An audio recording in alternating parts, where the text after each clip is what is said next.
XBET suñu sponsor officiel boobu nga xamante ne c'est également le leader incontestable des paris sportifs en ligne alors tout de suite dañuy enchaîner avec la rubrique antique ñu ànd ci ak Mamadou Ba di Kàngam ma bàyyi la nga dérouler. léegi maa ngi lay bëgg di cher bu baax di am contentement ak mbégte tout le temps comme ni ma la ko waxee ñoo ñëw ci antique di tàmbale aussi franchement ak mbégte ak suñu invité Fallou xam-xamam màcc ci lool ci wàllu technologie. ñu tàmbalee ci aussi suñu thème boo xamante ne tey moo lëmbi Sénégal Starlink de quoi il s'agit carrément monsieur Fall. alors Starlink tey boo ko doon expliquer ci façon bu terre à terre parce que aussi bon des fois débat bi dafay occuper parfois yenn niveau yi. dëgg la nga xam ne pour gars yi mën cee. accessible day xaw a compliqué. voilà Starlink nekkul lu dul benn jumtuwaay boo xam da lay permettre nga am connexion. buy jóge ci jaww ji à travers ci benn parabole wala satellitaire kii bu ndaw récepteur bu ndaw pour nga mën a am connexion maanaam connexion bi li nga xam ne ñun loolu lañ jot a xam de façon habituelle moom mooy connexion 4G bi nga xam ne moom ngay jënd sa puce Tigo ngeen baal ma ci Tigo bi si sa puce benn opérateur bu mu mënti doon wala mu ne connexion boo xam ne dafay jaar ci fil ay câble yooyu installé mu ñëw sa kër avec des antennes bu ko defee nga door a déployer say relais pour nga mën a am connexion d'habitude ñun loolu lañ jotoon xam mais Starlink moom connexion benn jumtuwaay benn kit la boo xam ne il suffit nga am ciel ouvert da nga koy teg mu capter internet bi bu ko defee avec les configurations mën la partager wifi bi foo mënti nekk nga mën a am accès à l'internet. donc ma koy expliquer de façon terre à terre. ñëpp mun cee jot loolu simple na te ku ko dégg mun a comprendre ci côté connectivité la mais dañuy laajte ndax aussi Sénégal ak dëkk bi ni mu bindoo côté sud ak nord yenn saa yi ñu am problème connectivité la facture maanaam mu nekk loo xamante ne aussi house prix la est-ce que doon na solution boo xamante ne day yombal connectivité yi ci bépp gox. mais je dirais bien avant évidemment que outil technologie boobu noonu solution la pour voilà pour déjà réew mi ci fànn yu bëri parce que boo xoolee tey opérateurs yi nga xam ne moom lañ jot a am fii ci biir réew mi. voilà ñu ngi def ay jéego mais seen jéego yëpp ci. capitale bi la yem wala ci yeneen région yi nekk aux environs comme ay Thiès ay ay Thiès wala peut-être ci yeneen région yi nga xam ne voilà xaw nañ jege capitale bi ñoom foofu nañ fa déployer ay fibres comme tey Dakar ñu ngi déployer ay fibres boo duggee Mbour am na zone yu am na zone yu amul boo demee Thiès am na zone yu am na zone yu amul maintenant cette difficulté yi nga xam ne moom la opérateurs yi di jànkonteel pour jox askan wi cette connexion internet moom la technologie boobu di Starlink ñëw pour jéem a absorber faciliter ko par exemple tey da ngay dem Kédougou wala nga dem Casamance y a des villages yoo xam ne tey pour nga dem fa faaw nga yëg ay montagnes wàcc jaar ci yenn kii yoo xam ne tey dalay leer na fii même boo fi defoon antenne relais sax pour nga am connexion ak garab yeeg yooyu dafay xaw a indi difficulté bu bëri maintenant Starlink moom soxlawul sax ngay def ay antenne relais yooyu parce que boo xoolee exemple bu terre à terre Dakar tey rares sont des immeubles yoo xam da ngay teen xool ci kaw doo fa gis antenne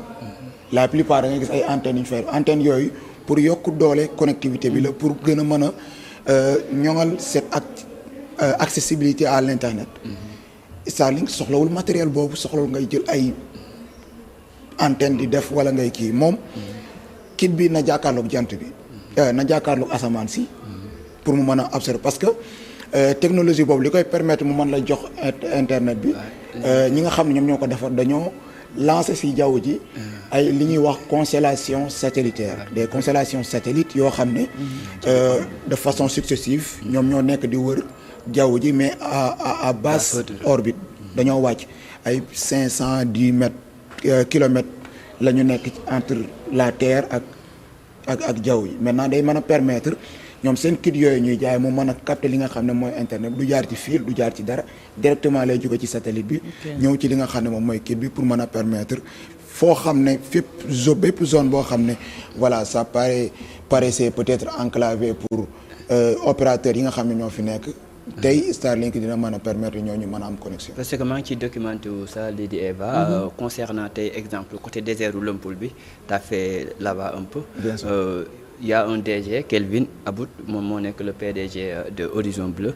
mu nekk Okaay hôtel Okaay bi. mu ne bi ñu ko installé ba léegi dafa amoon problème connexion wifi ak yooyu mais actuellement mu ngi stable. commencé nañ ko installé donc déjà commencé nañ ko installé. et puis ñu ko soxla. ñi koy installé aussi am na ñu ma ci jokkool ñoo xamante ne ñoo ngi koy installé bu baax mais problème bi mooy ñi amul moyen mënuñ ko installé parce que équipement bi dafa cher mais est-ce que jar na ko. alors ça dépend bon pour le moment pour parler pour ñëpp. wax pour ñëpp de façon globale. le kit ça reste quand même cher parce que boo xoolee tey abonnement bi bon ça varie entre 20 000 ba 30 000. voilà 30 000 34 000 environ si je ne me trompe pas par rapport ak kit bi ay 117 000 116 000 parce que boo defee abonnement bi faaw nga jënd kit bi nga xam ne moom mooy réceptionner li nga xam ne moom mooy internet maintenant une fois nga am kit bi abonnement bi c'est pas mentionné c'est pas donné du ñëpp voilà benn doo fekk kenn ku nekk fongale mi nga naan ko fayal 100 000 pour jënd kit wala kii li mu dugal ci biiram parce que xam nañ ne zone yooyu noonu ils sont beaucoup plus frappés par la pauvreté donc li ñuy dugal seen biir la ñuy xalaat que li ñuy kii jënd internet. mais est-ce possible tey boo connecté comme ça boo yow boo abonné nii nga jox Lady Eva. waa rayon bi par exemple ku ko installé ban rayon waa sur combien de rayons. pour mini bi mën na laal ba ay 115 mètres environ autour de toi. d'accord 115 mètres mooy mini bi. te léegi sax y a des relais que dupliqueur. ni ñu koy waxatee de signal yoo xam ne mën nga ko cee def nga configurer ko bu ko defee da ngay rallonger la distance voilà gën a mën a tas li nga xam ne moom mooy signal bi. ci soit bu dee koñ la wala bu dee ay villa yu jege la nga mën ko partager ak ñoom y a des répétiteurs yoo xam ne la mën a permettre nga def loolu. maintenant côté accessibilité vu que loolu ça entre dans le programme du New Deal technologie bi nga xam ne moom la gouvernement bi lancé et donc ñoom tey jii nii à travers cette convention bi nga xam ne d'ailleurs moom lañ signé ak cette société SpaceX bi nga xam ne moom moo ñëw maintenant di exploiter les réseaux au Sénégal dinañ ci jéem a def ay jéego parce que objectif yi moom mooy ñu désenclaver en matière de connectivité li nga xam ne moom mooy sous-région bi actuellement ils ont négocié plus de 5000 kits pour pouvoir connecter 1 million de Sénégalais maintenant man foofu tamit am naa fi benn question je ne sais pas ndax ça sera juste pour une durée indéterminée wala dañ koy def juste de façon périodique ñu koy renouveler loo xam ne tey jii nii mooy mais dans tous les cas je pense que ni information yi war na mën a leer foofu et je ne sais pas ndax lii conseil lay doon wala je ne sais pas nan lañ ko mën a téewee mais ça aurait été plus rentable pour ñun ñi nga xam ne ñooy consommateurs wala yeneen sénégalais yi nga xam ne ñu ngi nekk ci yeneen sous-région bi bu doon impliqué nañ ñi nga xam ne ñoom ñooy mairie yi pour yenn zones yi mairie bu nekk mu jël responsabilité xool ci zone yi nga xam ne tey jii ni moom la régir pourquoi pas mu implanter fa li nga xam ne tey jii ni moom mooy ces kits Starlink pour permettre quartier bu nekk peut-être am connexion wala pour permettre ville bu nekk wala zone bu nekk am connexion et cetera. mais loolu est-ce que c'est réellement utile? mais est-ce que c'est quelque chose dont le Sénégal a besoin? Man personnellement. mais waaw d'accord damay ñëw ci foofu c'est important dans le sens où actuellement. xam nga bu ñuy wax wàllum fracture numérique. tey jii nii boo toogee tey Dakar les formations sur le numérique sur le digital tout se passe à Dakar waa Tamba wala peut-être waa Casamance ils n'ont pas cette occasion pour am kii yooyu noonu imaginez un étudiant boo xam ne dañ ko orienté dans les universités numériques mu jógee ba Tambacounda wala mu dëkk Tamba yore ordinateur am il n'a pas accès à l'internet kooku boo ko waxee Starlink amal na ko njëriñ imaginez benn ñu ngi wax ci wàllum digitalisation de l'administration des services publics et cetera. Imaginez un maire qui se trouve à Fongolimbi par exemple tey mënul wax digitalisation te amul. lu nga xam ne moom mooy la connectivité la médecine actuellement quand on parle de la technologie il y a des interventions qui se fassent à distance.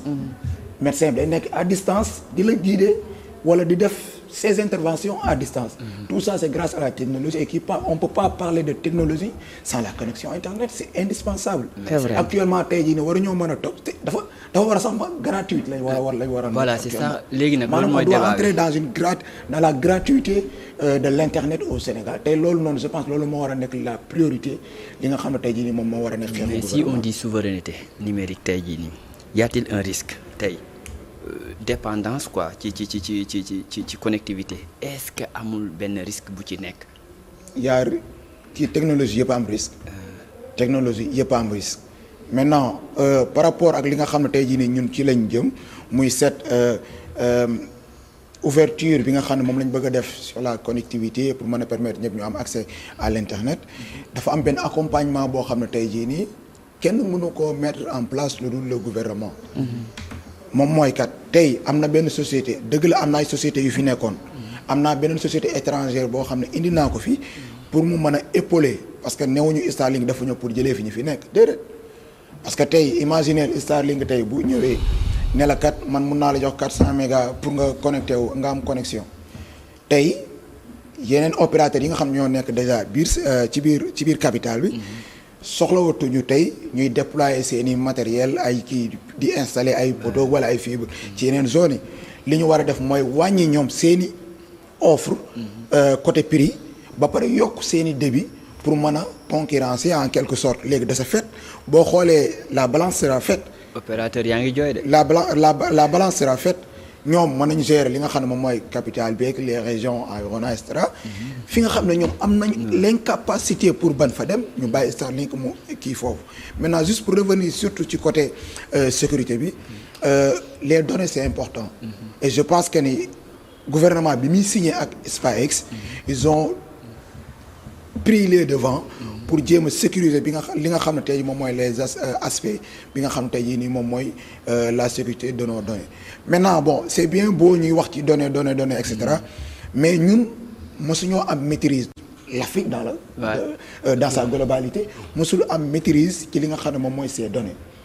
réseaux sociaux bu ci mënti ubbi ñu ñooy les premiers yi njëkk a am compte ci espace social yooyu noonu. ñëpp am compte Instagram ñëpp am compte TikTok ñëpp am compte Facebook. maintenant yow bi nga am compte bi ngay ubbi compte est-ce que yow xalaatoon nga say données xalaatoo say données yi nga am ci Facebook kan moo koy gérer xamoo ko. yi nga am TikTok kan moo koy gérer xamoo ko et pourtant ci sa données yooyu noonu la algorithme yi di basé pour jéem a parfaire li nga xam ne tey jii ni moom mooy la capacité la performance de cette application bi nga xam ne yow moom ngay utiliser ñun xamuñu maintenant loolu dafa nekk benn tout benn idéal boo xam ne tey état yi parce que du Sénégal kese bu nee man je suis souverain li nga xam ne moom mooy ci côté numérique ci côté données doyul mais faaw ñi nga xam ne tey ñoom ñoo nekk autour de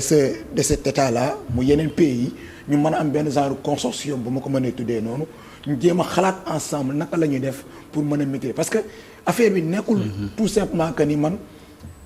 créé wu ma logiciel bi que mënuma maîtriser samay données mais je pense que tey état bi fi mu war a dem mooy fi ñuy créer outil bi wala fi ñuy créer logiciel bi ci boppam mu jéem a def le tout ba moom mu mën a xam logiciel boobu bi ñu koy créer wala technologie boobu bi ñu koy créer naka la ñu def mu mën a xam les tenants et les aboutissants ak yan données la ñu maanaam mu mën a am la maîtrise de cet outil wala de cette technologie là et c'est le fait d'avoir cette maîtrise de cette technologie qui nous permettra vraiment en quelque sorte de pouvoir dire que nous avons la maîtrise de nos données parce que fi suñu données di dugg xam nañ ko dinañ mën a def en sorte que li war a génn du génn li war a des ci biir réew mi des ci biir réew mi. sàcc nañ suñuy données récemment de ñun on peut plus parler de maîtrise. soxna si léegi loolu c'est plus grave gars yi dañoo bañ a wax ci affaire bi. je pense que ne tey jii bu tey jii nii tey au fait y a des termes yoo xam doo ko bëgg a utiliser pour choquer. mais tey mën nga xëy un bon jour ñu accuser le sur des faits yoo xam ne xamoo. dëgg la parce que tey sa empreinte digitale say données biométriques say signature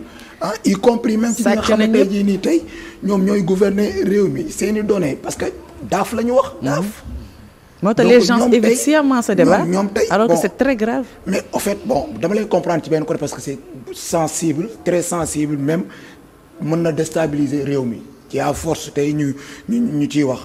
mais je pense que ni tey man côté boobu lenn laa ci mën a man actuellement awma ci benn assurance. sama xel dalatul ci mbir moom. lenn xaw ma ndax utopie la ou pas mais bu ñu mënoon changer lépp luy carte d'identité changer lépp loo xam ne tey jii moom mooy suñu passeport ak affaire yooyu noonu c'est xam naa ñu bëri ñu ngi toog seen saa naan kii waxu dof lay wax. loolu c'est impossible ça. mais saa waaye ñu changer lépp indiwaat lu bees teg ko ci kaw taawal bi parce que lii nii y a une information qui circule depuis démb gars yi ngi naan si dark web bi ñu ngi commencé di publier ay copies d'extrait de naissance mais saa waaye da ngay toog fii jékki-jékki dégg ne maag yàgg benn Anna Ndiaye yéen a bokk même extrait de naissance. moi j'ai une question. wala yéen a bokk même. waa léegi mais loolu dafay am waa léegi nga gis vulnérabilité bi nga xamante ne actuellement on est exposé parce qu'on a volé nos données personnelles léegi ngeen bëgg ñu intégrer beneen Starlink bu nga xamante ne ça appartient non bien évidemment ce n'est pas non si ce n'est pas du tout Starlink mais Starlink c'est une entreprise étrangère mu ñëw bëgg ñoo faciliter entre guillemets l'accès à internet suñuy données gën a ti génn ñu gën a ti vulnérable parce que mais yow attends mais là dama lay poser question bi gën a simple depuis kañ yaa ngi connecté Starlink yaa ngi koy door a dégg de. waaw yaa ngi koy door a dégg mais depuis longtemps yaa ngi connecté. ñan ñoo gérer say données. mais instant yi dañoo vulnérable parce que instant yi dañoo sàcc suñuy données. non waxuma loolu de ñan ñoo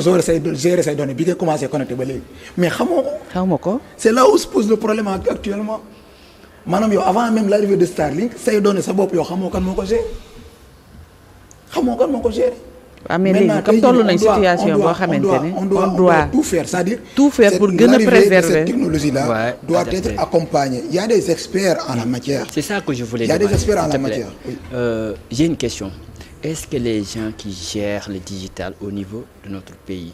ils sont compétents l'homme qu'il faut à la place à digital la technologie. est-ce que gars yi gestu nañ carrément ñu yore ba mën a gérer contrôler parce que mënoo gérer loo xam ne yow sa xam-xam màccu ci. man loolu la laa gis plupart am na ci yenn yoo xam ne bon y a des experts sénégalais yoo xam ne tey jii ñu ngi ci mbir mi di liggéey bien vrai que y a des am na si ñoo xam ne c'est-à-dire dafa néew en fait c'est un groupuscule boo xam ne tey seen xel dafa màcc ci lu jëm ci wàllum protection de données si benn ci li nga xam dafa jëm ci wàllum technologie beeg yooyu noonu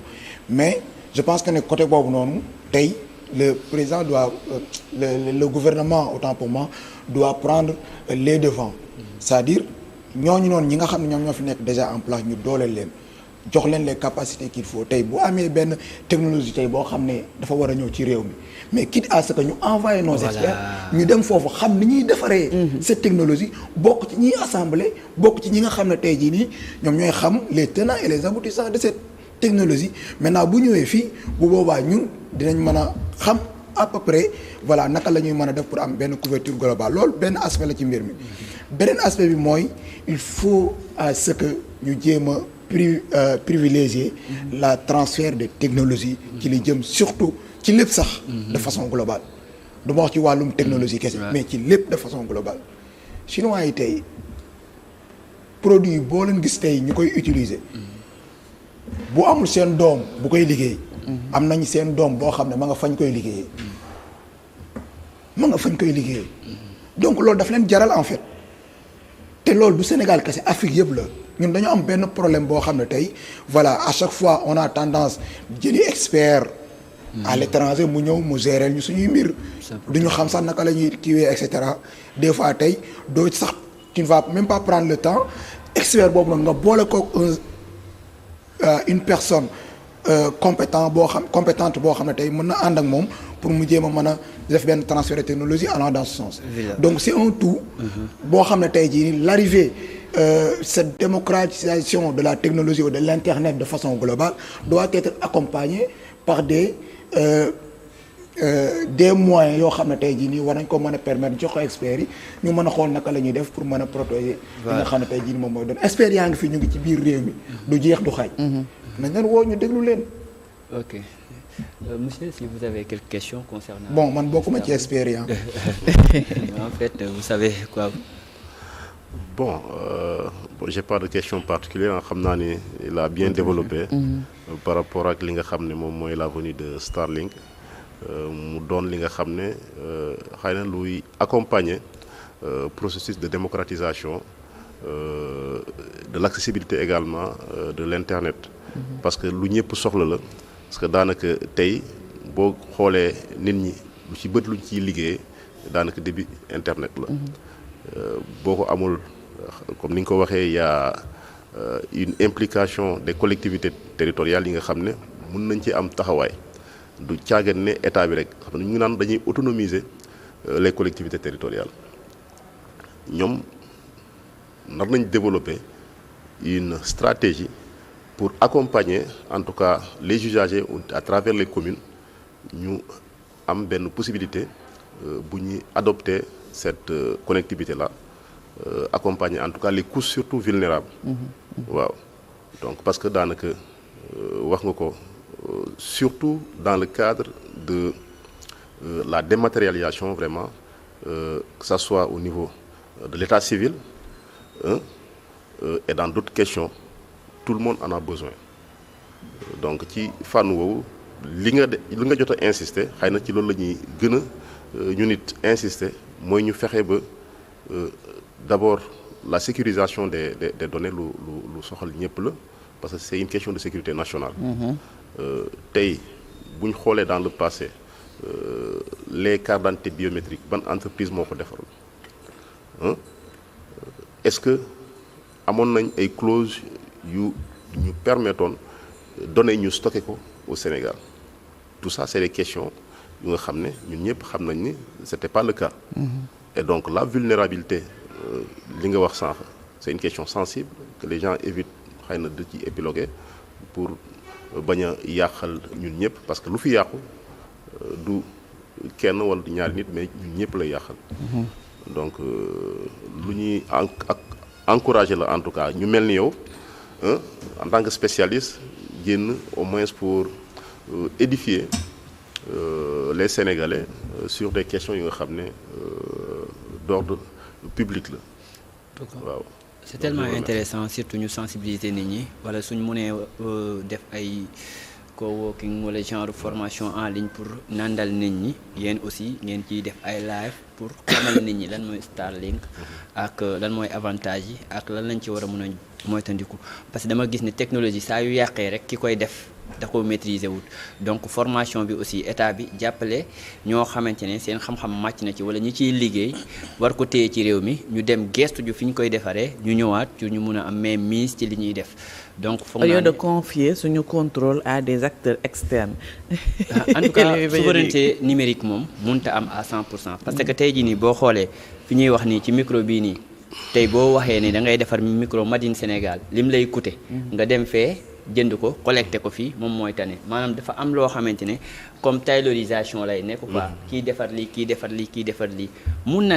nañ ko wàññi mais souveraineté numérique dañ koy wax nii loolu mënul nekk.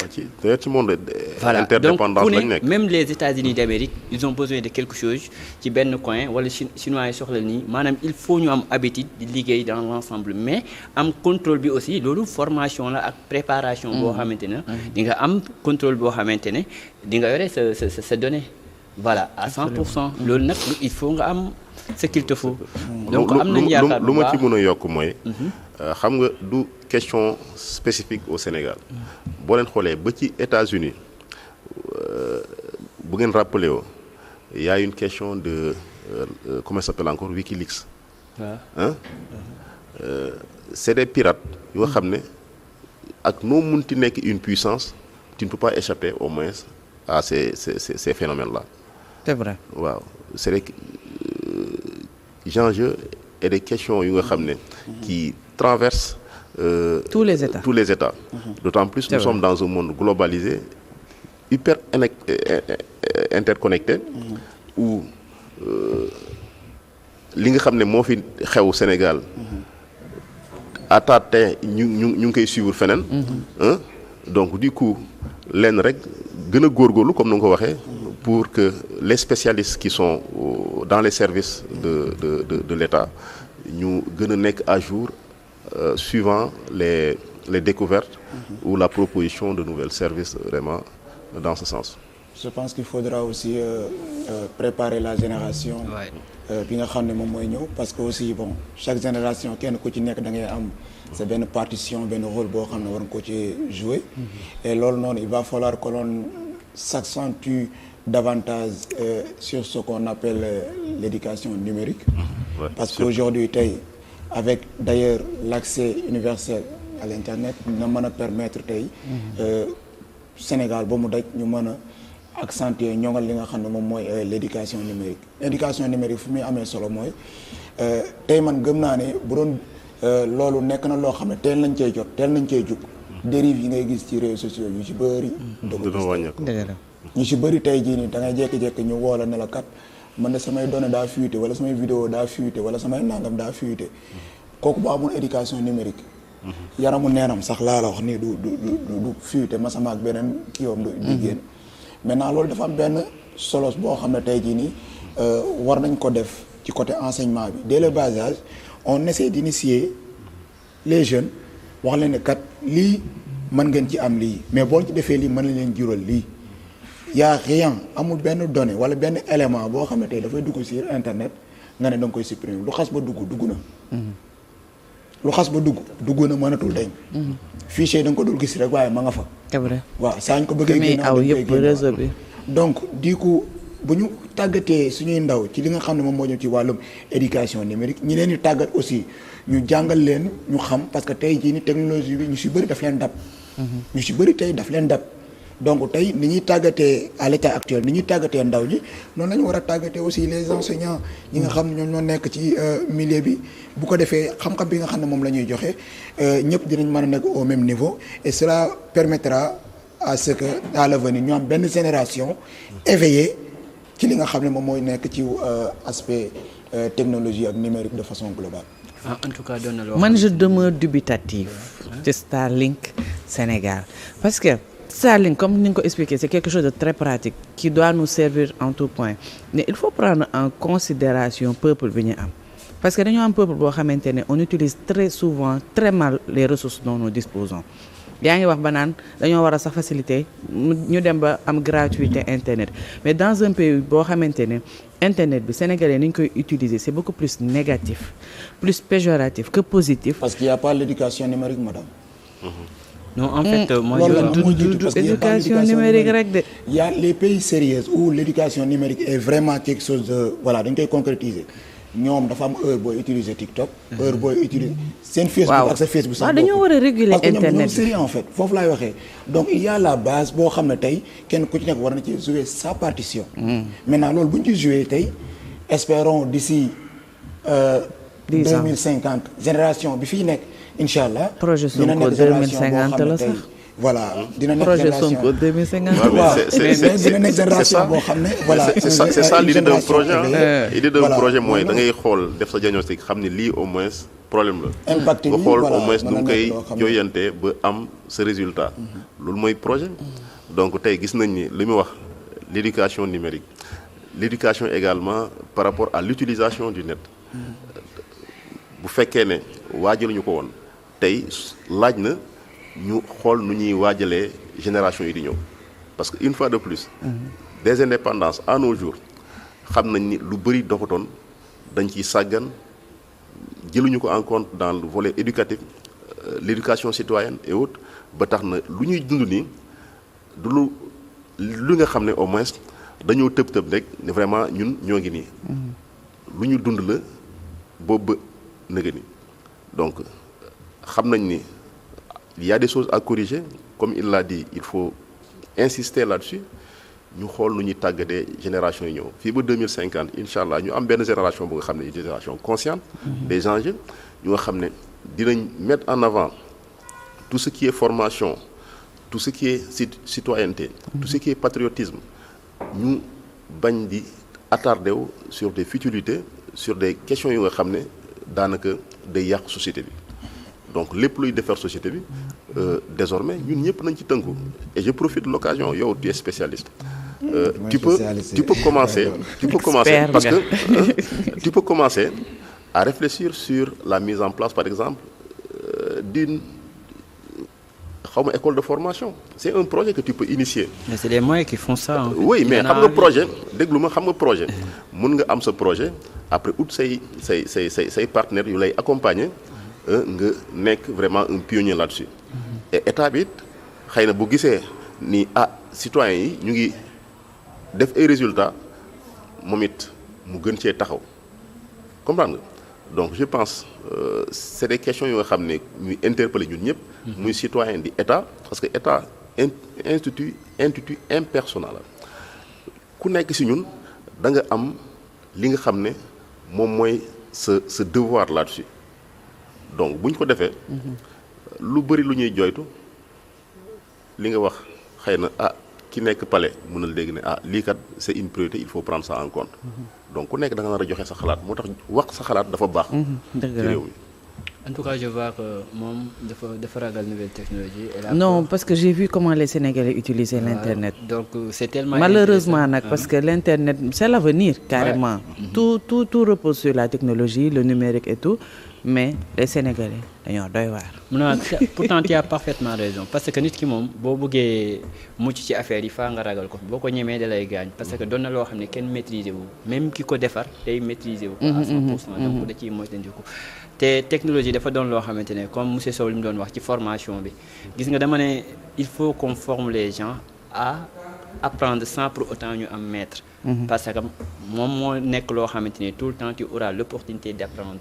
maanaam mënuñu former ñëpp mais mun nañ junj ñoo xamante ne ñoo xamante ne ñoom mun nañ jàngal seen bopp. boo xoolee tubaab yi fa lañ wuteek ñun formation yi ñu jot ci biti yëpp ñoom dañ lay jàngal naka ngay jàngalee sa bopp. mais buñ lay jàngalee yow sans man doo mun a jàng loolu c'est des choses yoo xam ne day stagner en fait et puis ceux qui n'avancent pas recule. du stagner donc man gis naa ne technologie te aussi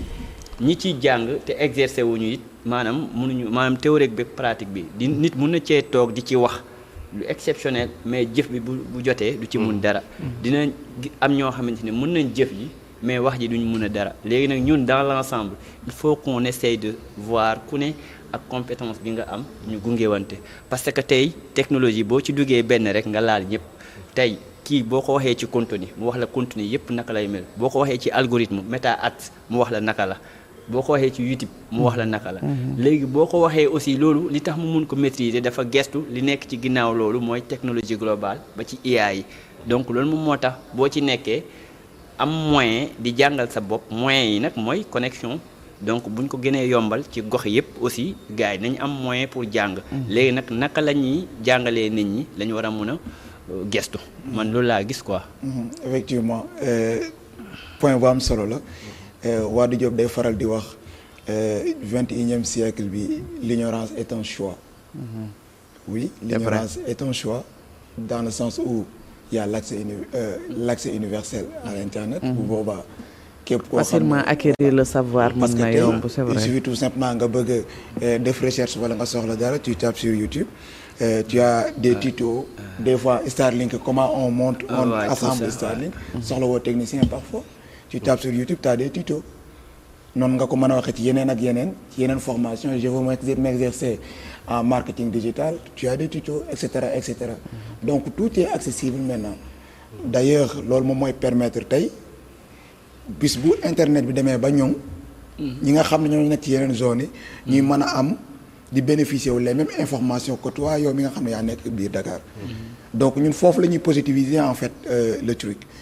maanaam tey donner les mêmes opportunités que ñi nekk Dakar ak ñi dans nekk les régions dans les autres régions donc tey jii nii tey benn pas bu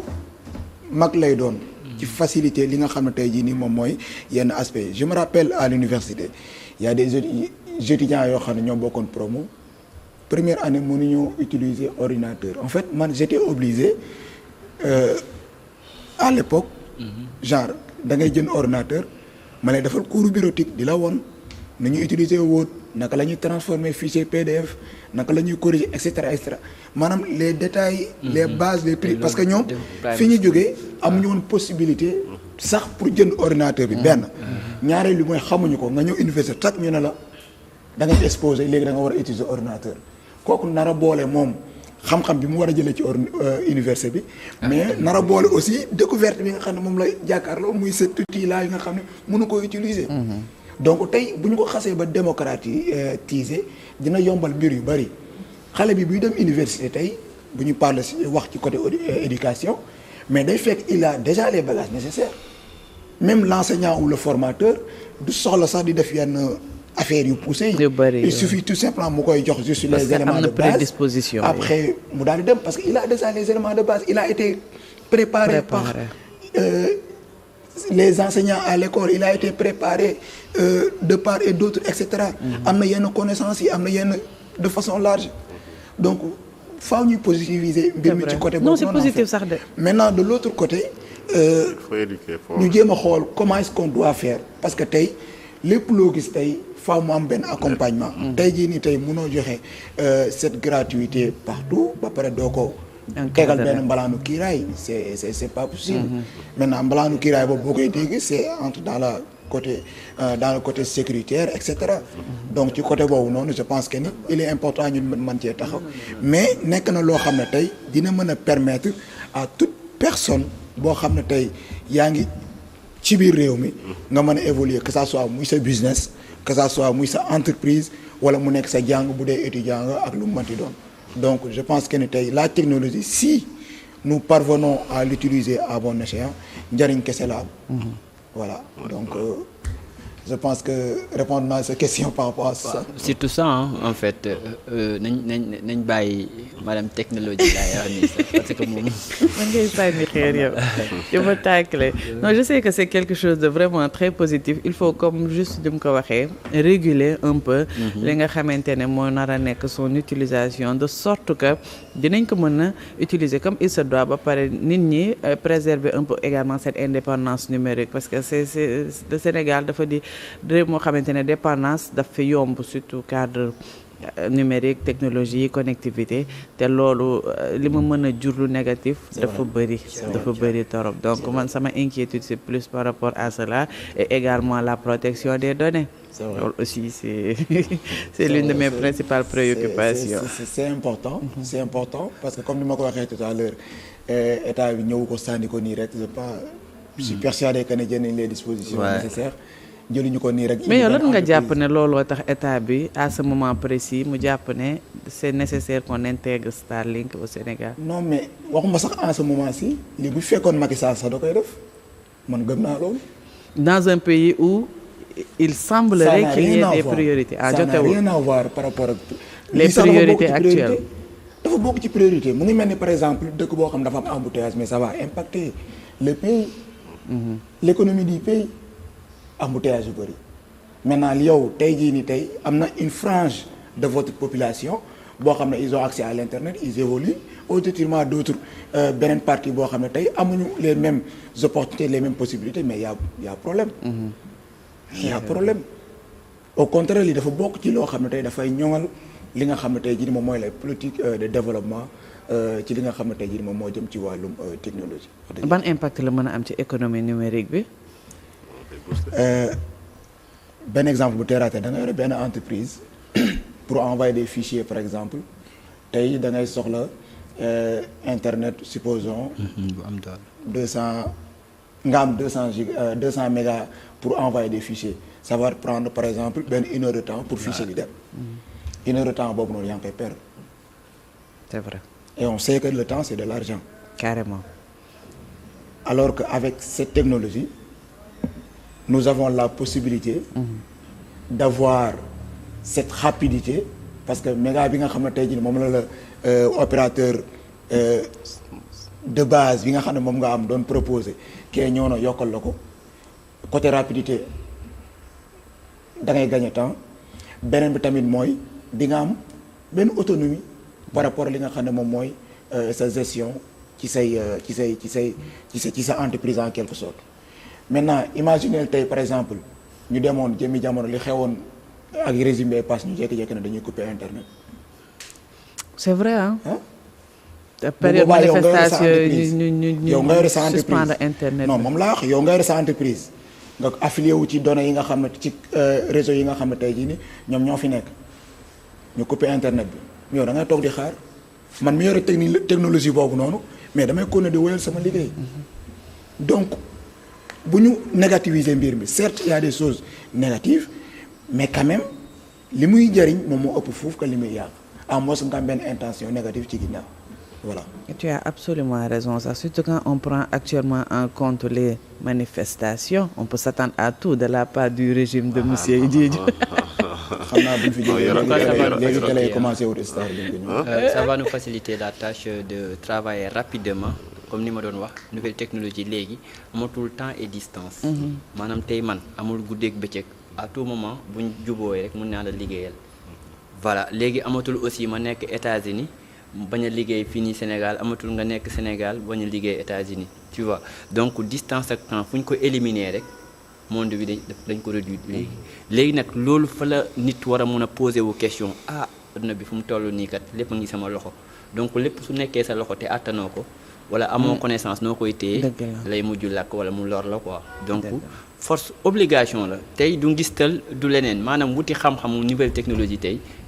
loolu war na képp koo xamante ne tey yaa ngi dund waaw loolu force la quoi en fait pour nga mën a survivre et que képp kuy liggéey ci entreprise aussi fexeel ba yow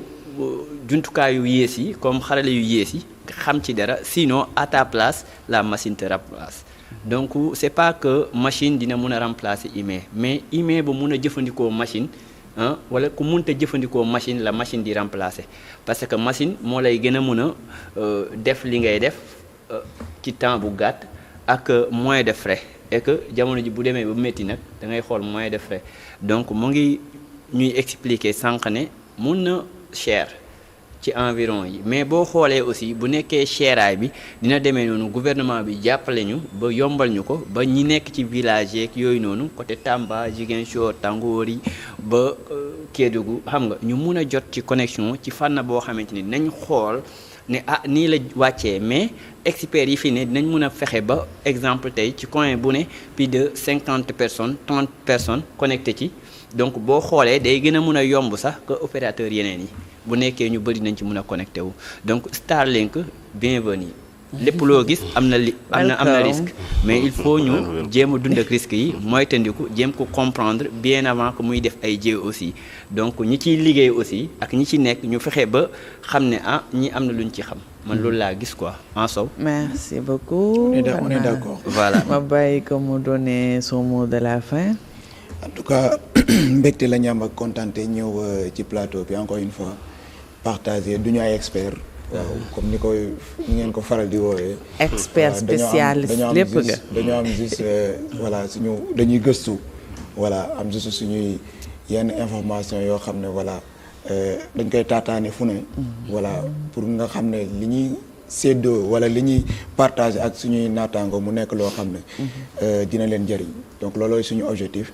jàpp na lépp lu ñu fi wax dina njariñ suñu auditeurs ak suñu téléspectateurs. en tout cas may aussi au côté de Sali tey sama xarit sama doom ndey mooy anniversaire tey maa ngi koy ziar bu baax a baax l'ami de